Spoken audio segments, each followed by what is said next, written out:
Ah, Rouen. Il y a un mois, dans ma dernière vidéo, je t'avais laissé, j'étais en pleine crise de larmes au Sri Lanka.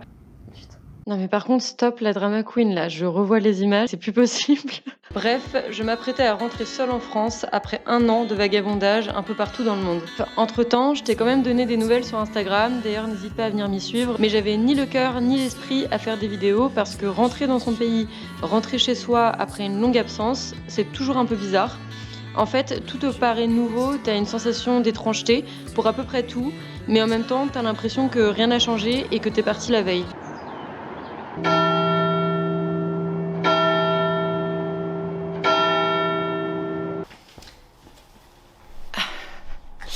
En fait, pour tout te raconter, quand je suis arrivée à l'aéroport, mon père est venu me chercher et quand j'ai vu les paysages qui défilaient, ça me fait vraiment bizarre. En fait, j'ai eu ce sentiment quand je suis arrivée chez moi que rien n'avait changé et en même temps que tout avait changé. J'ai retrouvé ma mère comme si je l'avais quittée hier. Je l'ai serrée dans mes bras, je lui ai parlé, son odeur n'avait pas changé, nos conversations n'avaient pas changé, l'amour que j'ai pour elle n'a pas changé.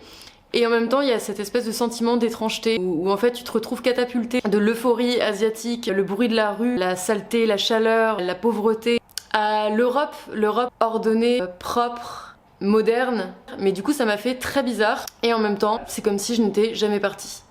Si je devais dire un terme, ce serait le sentiment d'étrangeté. Et pour te donner un exemple, je me suis baladée dans les rues de Rouen maintes et maintes fois depuis que je suis revenue. Et en fait, j'ai emprunté des routes que j'avais utilisées mais 1000 fois quand j'étais enfant, quand j'étais adolescente, pour aller boire un chocolat avec mes potes. Après, quand j'étais devenue une jeune femme, pour aller travailler, pour se faire une soirée avec mes potes. Et quand j'ai repris cette rue, je la connaissais par cœur, elle avait pas changé. Et en même temps, il y avait un je ne sais quoi qui me disait mais c'est bizarre. Et en fait, quand tu regardes plus précisément, t'as un magasin qui a disparu, t'as tel truc qui a été détruit, t'as tel truc à la place. Par exemple, ce magasin, il est immuable à Rouen, c'est-à-dire que ça fait des années qu'il est là, le truc ne bouge pas. Mais par contre, j'ai été surprise quand je suis rentrée, j'ai vu que le magasin bio dans lequel je faisais tout le temps mes courses et où je bossais avait été remplacé par un Carrefour, donc j'étais un petit peu triste. Et pareil, je reviens d'un week-end à Paris avec ma famille. Ma cousine, on est ensemble depuis toute petite, on a vécu plein de trucs ensemble, on partait en vacances ensemble. Tu veux bien être dans ma vidéo ou pas ? C'est vrai? Souvent, je venais chez elle, on se mettait dans sa chambre en haut, on se mettait des séries, enfin voilà. On va avoir 30 ans dans quelques années. Il y a quelques rides en plus, mais le même lien, la même petite chambre, la même série qu'on regarde, American Horror Story, mais cette fois-ci on regarde la saison 10 alors qu'avant c'était la première saison. C'est très rassurant en fait, ce genre de sentiment, et ça m'émeut beaucoup. Ça te permet aussi de voir qu'il peut y avoir un lieu qui est resté le même, sans un détail qui change, mais c'est toi qui as changé. Quand tu reviens chez toi, en fait, que tu te rends compte du chemin que t'as parcouru durant la dernière année. Ça me fait penser à ma tante à Paris, qui me regarde, et elle me dit, mais je m'attendais à te retrouver changée, mais t'es exactement la même. En même temps, il y a un je ne sais quoi dans ton visage, une maturité, quelque chose a changé. C'est comme si, malgré que le temps passe, que la vie court et que la planète tourne, et dans un mouvement perpétuel finalement, il y avait des choses immuables, des points de repère, ces choses qui ne changent pas. Ça peut être une odeur, un lieu, un sentiment, une relation avec quelqu'un. Et du coup, tu peux revenir 40 ans plus tard, tu vas avoir ces points de repère. Et en même temps, il y aura soit un je ne sais quoi, soit il y aura tout qui aura changé autour. C'est un mélange de connu, d'inconnu. Et ouais, en fait, je dirais que c'est quelque chose qui a changé, que ce soit dans les rues de Rouen, dans mon visage, dans le visage de ma mère, dans une odeur, dans une atmosphère. Finalement, c'est le temps qui fait son travail, c'est le temps qui passe. Au début, je faisais que dormir, genre à 16-17 heures, j'étais déjà KO, je me couchais à 20h30, 21h et je m'endormais vraiment 5 minutes après. J'avais pas très faim, j'avais l'appétit coupé, mais je tiens à dire que mon appétit est largement revenu depuis.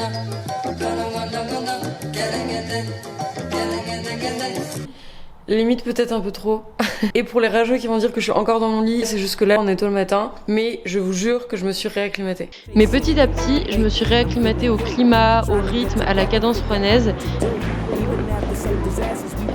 Et j'ai repris mes bonnes habitudes, comme me faire un jus le matin, aller au marché, faire du sport, faire mes courses dans nos énormes supermarchés qu'on a en France ou dans les fameux magasins bio que j'adore, qu'on trouve pas du tout au Sri Lanka. Et j'étais trop contente parce que j'ai retrouvé dans mes cartons mon bloc de couteaux de cuisine et du coup j'ai pu recommencer à me cuisiner des bons petits plats. Du coup je me suis dit pourquoi pas te parler un peu de mon retour en France en termes de différence entre le Sri Lanka et la France. Qu'est-ce que j'ai trouvé bizarre, qu'est-ce que j'ai aimé retrouver, etc. Déjà ce qui m'a fait super bizarre c'est la circulation. Ça me l'avait déjà fait alors que j'étais restée que 2 semaines et demie je crois en Thaïlande. Donc je te laisse imaginer, là je suis restée 6 mois au Sri Lanka. Parce qu'en fait en France les routes elles sont vraiment très spacieuses. Les gens respectent le code de la route. Donc du coup la conduite est clairement beaucoup moins YOLO qu'en Asie. C'est-à-dire que là-bas leur moyen de communication ça va être les klaxons. Genre vraiment ils parlent en klaxonnant. Donc t'as des klaxons tout le temps, t'as du bruit dans les oreilles. Et là-bas tu vois des trucs que tu verrais pas en France. Ou alors ce serait très marginal que tu vois un Français faire ça. Parce que tout le monde sait que c'est ultra dangereux. Par exemple le fait que là-bas ils doublent dans les virages. C'est-à-dire que tu peux être en haut d'une montagne avec le vide à côté, ils vont doubler dans un virage. C'est un truc de fou pour moi. Et ce sont même des fois les bus qui le font. Donc autant te dire que j'ai eu super peur plein de fois. Les bus vont hyper vite, ils doublent les tuk-tuk. Enfin voilà, le genre de truc en gros que tu vois pas du tout en France. C'est comme s'ils avaient un rapport à la mort qui était différent de l'Europe. Et en restant dans le thème de la route, justement il m'est arrivé un truc, quand j'y repense je rigole, mais sur le moment ça m'a pas vraiment fait rire. J'étais en train de me balader dans Rouen, ça faisait que quelques jours que j'étais là. J'étais trop heureuse, vraiment je ressentais une bouffée de bonheur et tout froid, je suis dans ma doudoune, je regarde l'architecture, enfin je suis trop bien quoi. Et là je traverse un petit peu vite, un peu la tête dans ma bulle, il y a une voiture qui arrive, qui passe devant moi, donc moi je m'arrête, je laisse passer, le petit vieux descend sa vitre et il me lance un mais ouvrez les yeux, bon sang. Je me suis dit welcome in France. Bon, j'en rigole maintenant mais c'est vrai que sur le moment j'étais tellement bien, je l'ai grave vécu comme une agression, genre les Français ça s'est pas arrangé niveau sympathie. Et ça pour le coup c'est une grosse différence je trouve avec le Sri Lanka, c'est que les Sri Lankais sont des gens extrêmement gentils et surtout très patients et très tolérants. Alors il faut pas faire de généralité effectivement, mais en tout cas globalement les expériences que j'ai eues, j'ai vu des Sri Lankais qui étaient très patients, très gentils et extrêmement polis. Et même des fois moi il m'est arrivé de me montrer assez impatiente et assez désagréable. Ça m'est arrivé une fois et la nana elle a été très tolérante envers moi alors que je le méritais pas forcément honnêtement. Donc voilà, ça c'est un truc que j'ai vraiment remarqué au Sri Lanka, une espèce de politesse, de gentillesse, d'empathie, un peu de je m'en foutiste. Après c'est aussi le mode de vie insulaire. Je sais même pas si ça se dit le mode de vie insulaire. Insulaire relatif à une île. Donc j'imagine qu'un mode de vie insulaire bah ça se dit. Bref, du coup je disais, donc je pense que cet état d'esprit est aussi lié au fait qu'ils vivent sur une île parce que globalement presque toutes les îles où on est allé, t'as un espèce de rythme très spécial, assez lent, genre il n'y a pas le feu au lac, tu vois.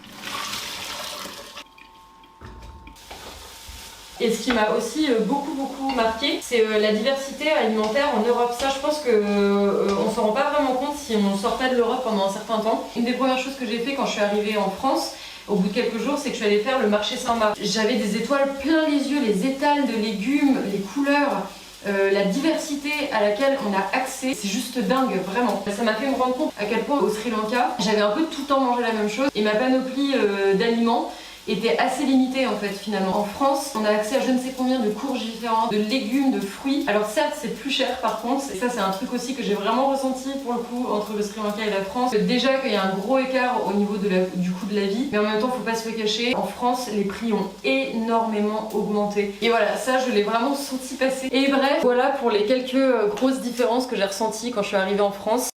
Petit à petit, j'ai aussi retrouvé ma famille, mes amis. Ça marche pas? Ah merde, je suis en vidéo! Oh non, c'est trop drôle! Mais aussi des goûts, des odeurs, des sensations et des lieux remplis de souvenirs. Never ever meant to be so sour, baby. Running out of steam every day be the same. Living like this, testing all my patience. Need a bit of you every time I drink. Like a love, like a love.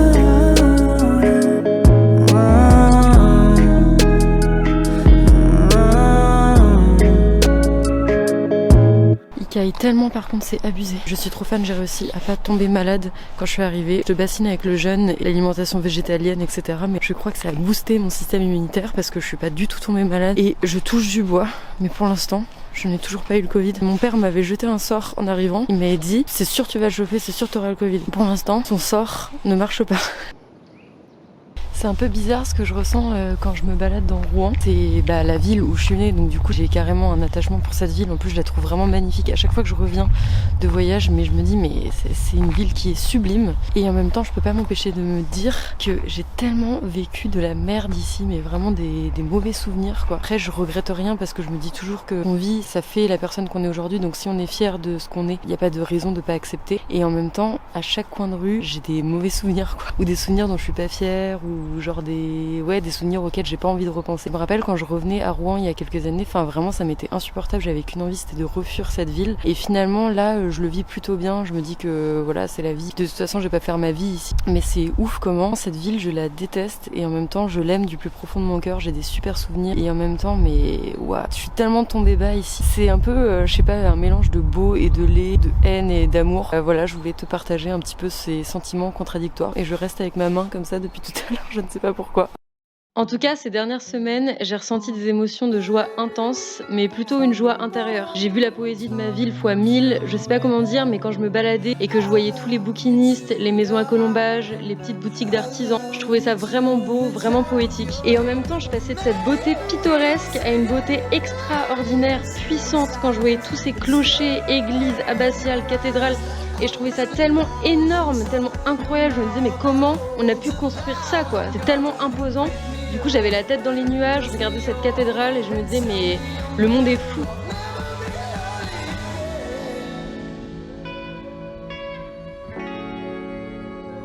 Enfin bref, je te laisse, bisous et à la semaine prochaine.